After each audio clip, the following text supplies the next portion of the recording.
10:30 জানাজা, 10:34 বাজে গেছে, 30:40 বাজে গেছে। কিছু মানুষের এই পরিমাণ অস্থিরতা। এই মিয়া, টাইম টেবিল ঠিক রাখো না। কইলা 10:30টায় জানাজা, 10টা মিনিট ওভার হয়ে গেছে, কতক্ষণ খাড় করায় রাখবা? মানে উনি ব্যস্ত, ওনার এই 10 মিনিট সময় নাই।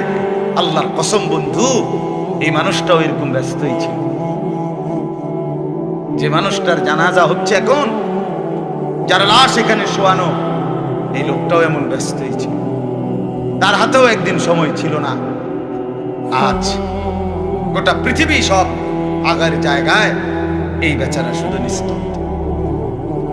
চোখের সামনের জলজ্জান্ত মানুষটা স্তব্ধ।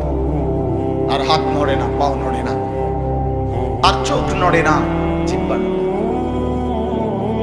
এজন্য দুনিয়ার এই ব্যস্ততার ভিতর দিয়ে আমরা যদি মনে করি যে আমি শুধুই দুনিয়া, ভালো মন্দ, লাভ লোকসান, চাওয়া পাওয়া, প্রাপ্তি অপ্রাপ্তি, মনের চাহিদা পূরণ, সবকিছু শুধু দুনিয়া ভাইয়া, বাবা তো আখিরাত কার জন্য?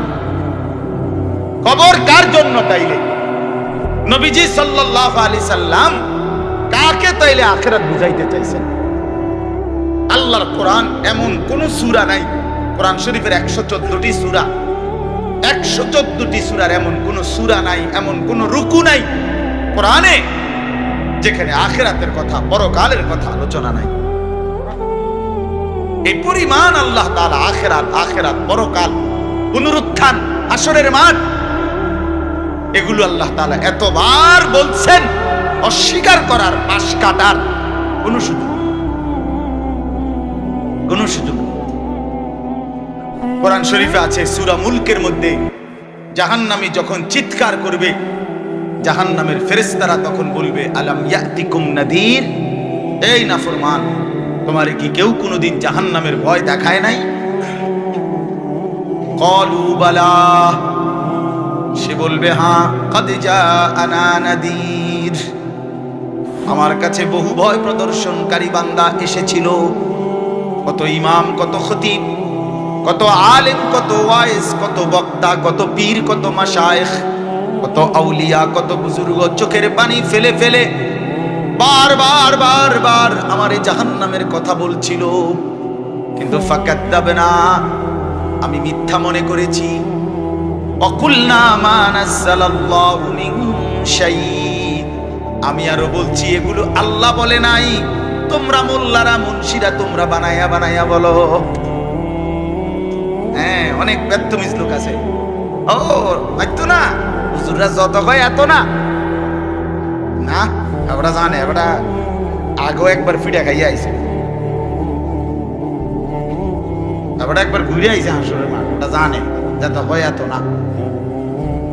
ও কইতে লাগলে সবাই কয়, বাড়াইয়ে কয়, মাইক ফাইলে কে না কয়।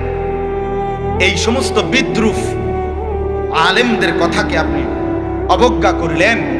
আসলে তো আলেমদের কথা না, কথা যদি হুজুরের কথা হইতো তাইলে না হয় আপনি ফেলে দিতেন, কিন্তু জবানে না হুজুরের কথা, তো সরাসরি আল্লাহ কথা, তো রাসূলুল্লাহর, আল্লাহর, তো সে কথা প্রত্যাখ্যান করলেন কেন? আমরা আমার কথা, আমার ব্যক্তিগত যদি কথা হয় সেটা ফেলে দেন, কথা বোঝেন নাই।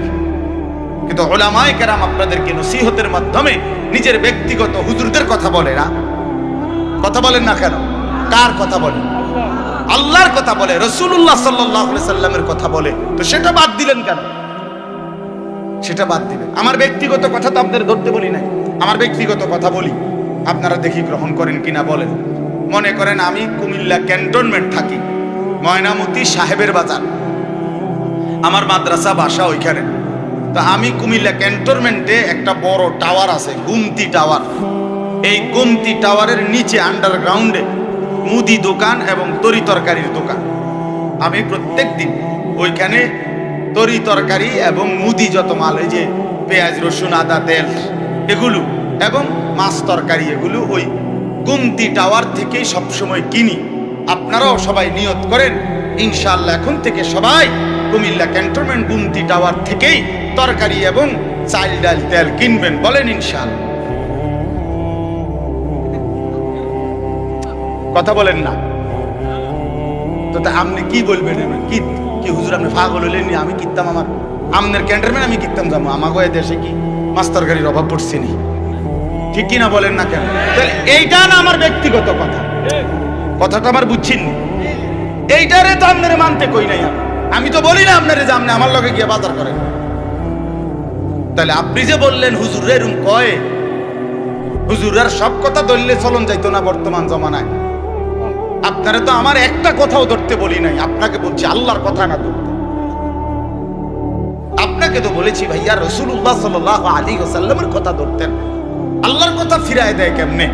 নবীর কথা ফিরায় দেয় বলেন বাবা। মেহেরবানি করে এই জন্য বুঝতে শিখেন, বুঝতে শিখেন। তিনটা জিনিস আমাদের মধ্যে লাজেম থাকা চাই। এক হলো তাওহীদ, দুই হলো রিসালাত, তিন হলো আখিরাত। এই তিন জিনিস ভুলে গেলে মুসলমান হয় না। তাওহীদ ভুলে গেলে অর্থাৎ লা ইলাহা ইল্লাল্লাহ, জীবনের সব ব্যাপারে সব বিষয়ে যা কিছু হচ্ছে যা কিছু ঘটছে আমার জীবনের এই সারা পৃথিবীর কায়নাতের সমস্ত নড়া চড়া প্রত্যেকটা বিন্দু বিসর্গ করছেন শুধুই একজন, তিনি আল্লাহ। তিনি কে?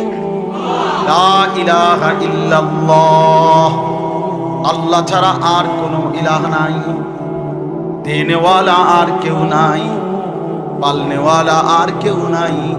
এটা তাওহীদ। আর শাজিমের উপর থেকে সাতবক জমিনের নিচ পর্যন্ত যেটা যেমনে যেভাবে আছে সেটা একজনই পরিচালনা করছেন, তিনি আল্লাহ। এই কথা যত দিলের মধ্যে বসাইতে হবে। দুই নাম্বার রিসালাত। রিসালাত মানে হলো মুহাম্মাদুর রাসূলুল্লাহ সাল্লাল্লাহু আলাইহি ওয়াসাল্লাম, এই কথা গ্রহণ করা। এই কথা আবার গ্রহণ করার কি? এই কথা গ্রহণ করা হইল মুহাম্মদ আল্লাহর রাসূল, আল্লাহ আমার জন্য উনাকে পাঠাইছেন। অতএব আমার জীবনের হাসি কান্না আনন্দ বেদনা, রাত দিন, ঘর সংসার বাজার ব্যবসা, আয় রোজগার, স্ত্রী পুত্র পরিজন, কদম কদম বিন্দু বিন্দু নিঃশ্বাস নিঃশ্বাস আমি অনুসরণ করব একজনকে, তিনি মুহাম্মাদুর রাসূলুল্লাহ সাল্লাল্লাহু আলাইহি ওয়াসাল্লাম। এটারে বলে রিসালাত। এটাকেই বলে নবী সাল্লাল্লাহু আলাইহি সাল্লামকে চেনা, এটাকেই বলে নবী সাল্লাল্লাহু আলাইহি সাল্লামকে ভালোবাসা, এটাকেই বলে নবী সাল্লাল্লাহু আলাইহি সাল্লামকে অনুসরণ। আমার ভাইয়া, আল্লাহর দোয়াই আপনি আপনার জায়গাতেই থাকেন, আপনি আপনার তরিকাতেই থাকেন, আপনি আপনার পীরের কাছেই থাকেন, যে যেখানে আছেন থাকেন, কোনো অসুবিধা নাই।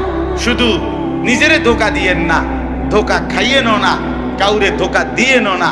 আল্লাহ রাসূল বলছে আল মুমিনু লা ইয়াখদাউ ওয়ালা ইউখদাউ। খেয়াল করে শুনেন এই কথাটা। মুমিন, নবীজি বলছে, কোন ইমানদার কাউকে ধোঁকা দেয় না।